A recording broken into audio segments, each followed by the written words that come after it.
The Bengals come away with a 37-27 win. We're going to break it all down. We're going to look at the good, the bad, the ugly. We're going to dive into that heated conversation between Joe Burrow and Zac Taylor on the sidelines. We're going to talk about this defense. We're going to talk about how sloppy this game was. What in the world was that yesterday? What? 10 turnovers in one game? Never thought I would see something like that. And yet here we are. All right, you are watching Deep in the Stripes, the sickest Bengals podcast around, and I am your host, Elise Jesse. Turn up your volume. Because you're about to listen to The Sick Podcast. Deep in the Stripes with Elise Jesse. From 31 yards, McPherson. And Cincinnati is heading to the Super Bowl. They did it. They beat Mahomes at home. Wow, Joe Burrow. No way. The sickest Cincinnati Bengals podcast. It's gonna be sick. Okay, so quite the sloppy game. Joe Burrow was not thrilled with his performance or the offense's performance as a whole, even though he did throw 3 incredible touchdowns and he was very entertaining to watch. You guys all know that at this point in the season, my expectations, my bar is quite low because I am just hoping for entertainment, because with the Bengals at a 6% chance of making the playoffs, do I find it necessary to talk about their path to the playoffs? No, I absolutely do not. Am I going to keep track of it just in case? Yes, I will keep track of it, but I'm not going to waste your time, my time talking about it. 6% chances. Come on. We're not talking about that. All right. The good, I really liked that the Cincinnati Bengals were 10 of 13 on third down.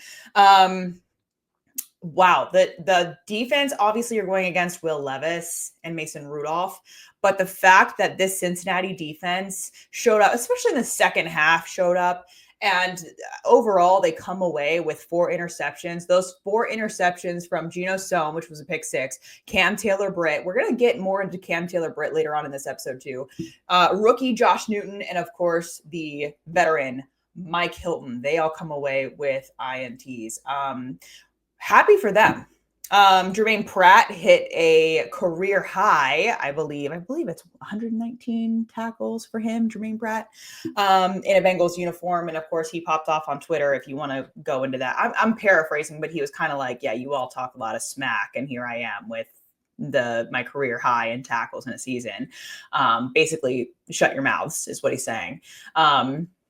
And of course, the Bengals fans, y'all love to talk smack back. So I read through a few of those on the thread. It was highly entertaining. So thank you for that. Let's just go right into, I would say, the most entertaining plays of yesterday's game.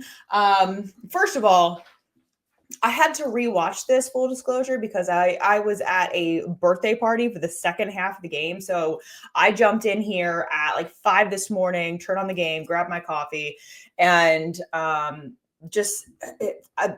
even though I had seen it already, the interception immediately by Joe Burrow, I was just like almost spit my coffee out. I'm like, wow, this is how we're starting. And then we see a Tony Pollard score. Those were not entertaining, not even clearly as entertaining as when Burrow escaped the pocket. He extended the play like he always does. And it's so funny seeing the reactions from the opposing team's fans on Twitter after watching their team face Joe Burrow and the Bengals, because what Joe Burrow does is just it's something that you just don't see very often. It is so entertaining because you don't get to see really cool extended plays like that very often. And Joe Burrow is one of the most entertaining players in football right now, I think.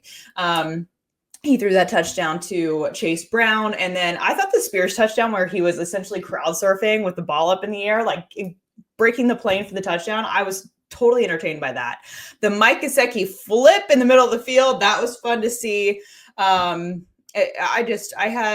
had fun watching this. Trey with a huge sack on third and 13. The Sam Hubbard touchdown, big man. I did not know he had hands like that. And I just loved that Joe Burrow went and grabbed him the ball and made sure that he had that game ball. That was very, very entertaining to watch. Unfortunately, Sam Hubbard was injured on that play. I believe he's getting an MRI today. And as of right now, there's no word on how his condition is, unfortunately. Really enjoyed watching Cam Taylor-Britt in yesterday's game. I think because you, like, I've spoken about this so many times on this podcast, we knew what Cam Taylor was last year, and we saw him progressing and developing, and he was turning into a really exciting player for Cincinnati's defense. And then the first 7-8 games for Cam Taylor-Britt, people were assigning his name with the word regressed so often. And to me, it was just like when we've seen him play games like he has in the past, where he has been productive and he has just shown his talent, his athleticism, it's still there. He's just got to tap into that. And I've just been kind of waiting for him to do that. In the last couple of games, I feel like he has looked pretty good. I just got totally off on a rant there for a second. The play with Joe Burrow getting hit by Arden Key, and he launches the ball down to Tee Higgins in the end zone, and Joe Burrow's on his back, and he's making the touchdown motion, and he's watching the play be completed from his back in the backfield, was just so Joe Burrow-like. And just like, how many times have we seen that, Bengals fans, where you're like, he's on the ground, he has no idea what is happening on that play. Fortunately, he got to see that one. And Tee Higgins hanging on to the ball, like obviously you expect these guys to get hit when they catch the ball and to deal with a lot of physicality on plays like that where a touchdown is on the line. So you expect them to see that kind of physical play. But I'm always impressed by a player's ability, even though we see it every Sunday, a player's ability to hang on to the ball, secure it as they're getting knocked around in the end zone for a touchdown. I think that's cool. I'll never get tired of seeing that, to be honest with you. What else do I got? We can talk about the animated conversation between Joe Burrow and Zac Taylor. I did do what I think is an accurate breakdown of I did my best lip reading, and my credentials for that are that I was a bartender in college with a bar that had a live band. So I was lip reading all the time. Those are my only credentials. So I think I'm right, where he was essentially saying, this is embarrassing. F that, this is embarrassing. We're 6-8. It's embarrassing. We're 6 and F-8. I think that's what he was saying. And a lot of people are actually, for whatever reason, giving Zac Taylor flack for that. But I am looking at it in this way, which might make some of you mad. I feel like if Joe Burrow feels comfortable enough to speak to his head coach like that and have that kind of emotional, raw type of conversation, that is a good sign. If a player and a coach can have that kind of open rapport where they're not worried about offending the other guy or being offended, and they can just say whatever is on their mind, whatever is on their heart in that moment, I feel like that's a really good thing. I think so. You might not agree, and that's okay. Let me know in the comments. I'm fine with it. We can further this discussion there. But I think that's one of the things that can keep Zac Taylor around, honestly, is his relationship with Joe Burrow. I wouldn't expect to see Joe Burrow and Bill Belichick having that kind of conversation. He could have it with Zac Taylor. So I don't know.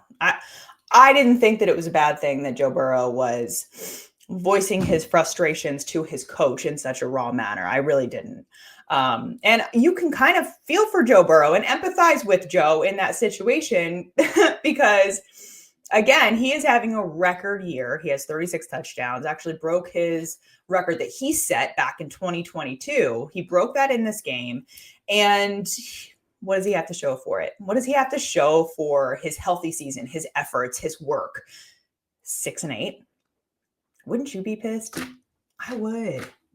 You're having such a good year. You're starting every single game. You're throwing at least touchdowns. How many games? I don't even know. I have to go back and look. How many games has he thrown at least 3 touchdowns in a game? It's more than a handful. I'd be pissed. He has every right to be pissed. So I'm not worried about that. I'm not going to call him a diva. He's not a diva. He is a fierce competitor, which is what you would want as the franchise's face, as the head of the franchise, really. That's what he is. He's the head of the franchise, let's be honest. So yeah, I did not have any problem with that conversation with Zach. Yeah, the Bengals, yeah, he has every right to be pissed. The Bengals are 6-1 against teams who are under 500 and 0-7 against teams who are above 500. That is such a brutal stat for them. I would love to talk about go further into Cam Taylor-Britt, because I do believe that he is finally, I really think that maybe he was having some confidence issues or something like that. Something was going on, and now he's tapped back into the Cam Taylor-Britt that we are used to seeing. I felt like when I was watching the game, I'm like, the guys are flying around. Granted, they're not facing the most potent offense or anything like that, but they look like they're having fun. They are flying around. They look like they are where they are supposed to be on every play. And that was something that was fun, in my opinion, to see. It's something that we have been asking to see all season long. And yesterday we did see that. So kudos to them. The Bengals are on a 2-game win streak. Second time this season. They have yet to win 3 games in a row. And they have Cleveland up next. So Cleveland, you know how Cleveland plays. Cleveland comes in, especially with an AFC North game, they come in with their hair on fire, ready to like rip heads off. That's just how they roll. That's how they've always rolled. So the Bengals could potentially go on a 3-game win streak. But it's going to be much tougher against Cleveland than it was last week or Sunday against Tennessee, in my opinion. Let me make sure I'm like not missing anything for you guys. There's been a lot of talk about Tee Higgins and him re-signing, and there's a lot of stuff we talked about last week about how Tee Higgins got rid of his agent, David Malagueta, and that was after Joe Burrow kind of said that he wants to try to keep him here. And I was wondering at the time if the Bengals would be able to figure out a way to keep him here. I think they could do it. And if Joe Burrow, we've said it before, if Joe Burrow can figure out a way, it says that there is a way, there must be a way, because he speaks with them more often than I think anybody else does, in my opinion, outside of Zac Taylor. I'm just hoping in this situation, and it's not just Tee Higgins. It's also, there's other guys that I think the Bengals must have around. You remember at the beginning of the month, I was talking about personality hires, and I highlighted Alan George and Mike Thomas for those roles for the personality hire, just because they were able to elevate the vibes within the locker room, especially during losing streaks, especially during a lot of adversity, right? And another guy who he's going into right now actually is his final year of his 3-year, $30 million contract. That is interior defensive lineman BJ Hill. He's been great this year. 12 games, 3 sacks, 6 tackles for loss, 9 quarterback hits, 43 tackles. He is not talked about or mentioned a lot, but he has been great. Not only has he been productive on the field, but he is also a personality hire for sure. The way that he speaks, I've watched it for so many seasons, actually. He has spoken so much life into Joseph Osai, always in his ear. I mean, he connects so well and so quickly with so many players, especially on the defensive line. Like, he is one of the reasons why that group has so much fun. It stems from BJ Hill and BJ Hill's personality. And in my mind, I'm like, you've got to figure out a way to also keep BJ Hill. You have to find a way to keep him. You have to find a way to keep Tee Higgins.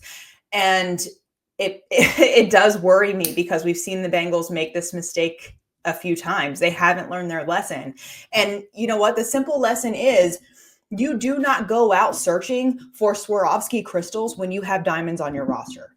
The Bengals have made this mistake, a grave mistake, on numerous occasions. And I will go back to the Andrew Whitworth situation because that is a big one. And I thought after that happened that the Bengals had learned their lesson on that. And I was so wrong.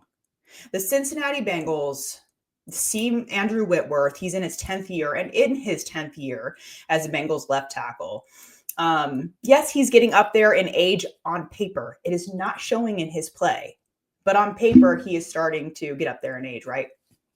So what do the Bengals do with their diamond on their roster? They go out searching for Swarovski crystals. And nothing personal against Cedric Ogbuehi and Jake Fisher, but they do not hold a candle to Andrew Whitworth and his ability on the field.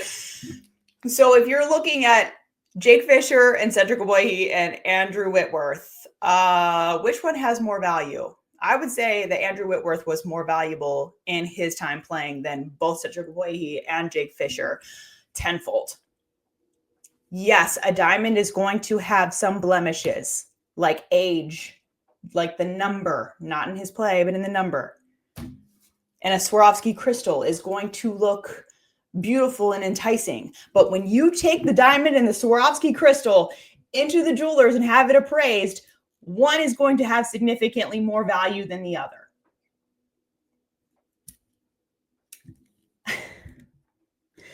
The Bengals got crushed on that because what did Andrew Whitworth do? They draft Cedric and Jake in 2015. 2016 was Andrew Whitworth's final year as a Bengal. And what does he do? He goes on to play in LA for another 5 years. Actually, he wasn't just playing another 5 years. He was dominating all other left tackles. He was dominating at his position. The Rams saw it. They were like, yeah, bring that diamond over here. That'll look great next to my Super Bowl ring. Imagine 2020 and 2021 with Andrew Whitworth protecting Joe Burrow. That could have been really fun to see. We didn't get to see it, though, because they moved on from him. The next time, this is when I knew that they did not learn that lesson, is with the Jesse Bates situation. You've got a diamond on your roster, and instead you are out searching for Swarovski crystals. How's that working out for you? It's not working out great, is it? No. So now, another situation. Tee Higgins is a diamond. What are you going to do about it? Don't go on that search. I feel like they are tempted to go on that search, and I am just hoping that they do not.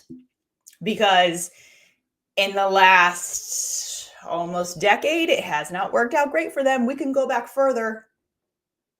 But we're talking about current mentality, the current state of the front office and their habits and what they like to do. Even though they have an extreme amount of talent on their current roster, they still go out in search of more. Find a way to keep Tee Higgins, find a way to elevate your defense and also keep BJ Hill. That would be lovely. Oh yeah, and sign Jamar Chase. I'm really excited for this offseason. I don't know if I've been this interested in a Bengals offseason in a really long time. There is so much that is still up in the air that I am interested in seeing coming to a conclusion and how it works out and what they decide to do. And there's so many things that could go right and there's so many things that could go wrong. Unfortunately, in the last few years, we have seen it go wrong way too many times. So yeah, we shall see. Another note, the penalties, what are we doing? The penalties have got to be cleaned up. This is ridiculous. 14 penalties for 113 yards. You just had 10 penalties against Dallas last week. 24 penalties in 2 games. We expect the Titans to come out with 12 penalties for 110 yards because they are the 3rd most penalized team in the NFL. Clean it up. It's too late in the season to be that sloppy, I think. For any team, really. It's too late in the season to have that many false starts. To look that sloppy. Just my opinion. Let me know if I'm wrong. You might disagree. And I'm totally cool if you disagree with everything I just said. You let me know. trying to think of what else. We will be talking again this week because it's an AFC North battle. And in AFC North battles, I have said this my entire career in Cincinnati, that you only hope for your team or the team that you cover to come away with the least amount of injuries as possible. Because the AFC North is, I don't even think you can argue that the AFC North is the most physical division in the league. Most physical. You see it week in and week out. The Ravens, the Steelers, the Browns, the Bengals, anytime they clash, it's so cliche to say, but it is a bloodbath every time.